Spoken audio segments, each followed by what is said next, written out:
Henry, nothing seems to work. Can you, with your experience, explain to us, to the people watching and listening this morning, what the hell needs to happen? Because this is turning into a national fiasco, man.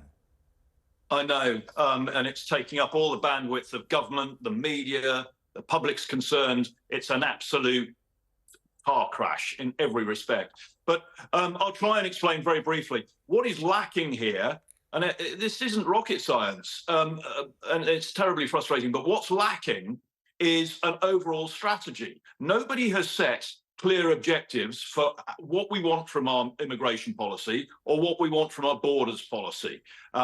We conflate the two. Borders, of course, are like a police force in a sense. They facilitate safe and secure movement of people and goods, but they also deal with the other side of things, the narcotics, the firearms, the terrorism, the illegal immigration, and so on. So we need to sort of remember that. But there is no strategy. There are no national objectives. The structures that deal with this are incoherent. So we've got, if you look at Finland or Canada, for example, their Coast Guard manages pollution, fisheries, air-sea rescue at sea. You've got all of these things, immigration, all of these things going on their maritime borders. One agency deals with it all. In this country, we've got about 8 different agencies operating different boats patrolling our waters. It's incoherent. It is simply inefficient, ineffective, and chaotic. Now, that's what's missing, a national strategy that puts all this in a frame. And then the Prime Minister would have an idea as to what he's trying to achieve and how to do it. Indeed, that strategy would lay it out for him based on good analysis. Now, that's what other countries do. Why we've not done it here, I can only surmise that either government simply doesn't want to do it, or they're too incompetent and don't have the knowledge and experience to do it. But if you don't have a framework, then you really are going to be knee-jerk reactions to media stories, to incidents, and to what you think the public want. And that's why we're seeing this. It's incoherent. So what could we learn, Henry? If you're saying other countries have got different strategies that work, what would be a specific policy that we could say, that's worked there, OK, let's copy it? Really, unfortunately, it doesn't work in that way, because every country suffers a different dynamic of immigration or crime at its borders, different trade pressures. Even the southeast of England has different dynamics in that respect to the Port of London or the West Country or the northeast or wherever. If we can't kind of copy and paste something, and obviously it's not going to be as simple as that, can you see some strategies or devices that the UK government haven't exploited that might help? Yeah, well, one of the things that we used to do, here's something, there's a precedence for this, and politicians like precedent because they think there's political risk in doing anything new.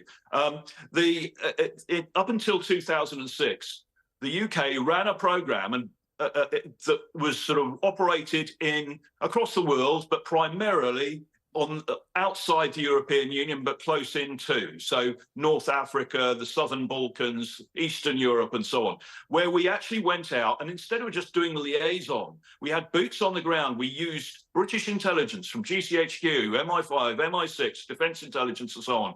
And we put all that behind the pointy end of the spear on the ground, where we worked with local law enforcement, local intelligence agencies to put together tactical packages to go and arrest people smugglers in these areas outside the European Union, but moving people towards the European Union and the UK. The people who were caught up in that, people being trafficked for sex, people who were economic migrants and so on, they were dealt with in those countries. So those countries then either returned those people or took in an asylum claim or whatever it might be. So they never actually got to Europe or the UK. Now, that worked. There's risk in it because it's tactical operations on the ground in foreign countries, but it requires some effort. But 2006, Tony Blair pulled the funding for it in 2006. Can I jump in and ask you that? And Rosie just said it to me. She's right. That sounds what you've just said, what Starmer has been talking about, which is processing these migrants abroad so that they're not in the United Kingdom and able, before people get offended, to disappear into our society without anybody knowing. The Home Office at the weekend, Henry, 17,000 they've missed. And I always bring this back to, and you and I have worked together for years, bring it back to the simple fact that this country is struggling. hard-working men and women, you know, Jams, just about mentioned, they are struggling, and they see this, they see the headlines about hotels, they see it about, and all the other people go, oh, we need all the refugees. Yeah, we've done that. We also need to get tough with the people who shouldn't be in this damn country, aren't we? Shouldn't we? I totally agree with you. One of the things we've discussed, Jeremy, before is that at airports we have airside and landside of immigration controls. You're not deemed to have entered the UK for immigration purposes unless you've transited the controls. Although you've landed in an airport that might be, I don't know, it might be Leeds, Bradford, it might be Luton. You're in the country physically, but you're not deemed to have entered the country until you've transited immigration controls. We don't have that legal facility or physical facility on our maritime borders. That can be put in place very rapidly. There's no reason why not. What we've got, quite frankly, is a government that, with politicians, the politicians do political stuff, but they don't have the knowledge or the experience, and the civil service doesn't have the knowledge or experience to do this. They need to damn well go outside their little bubble and start their little whiteboard or whatever they sort of scroll out ideas on and start to consult a little bit more broadly, but they don't want to.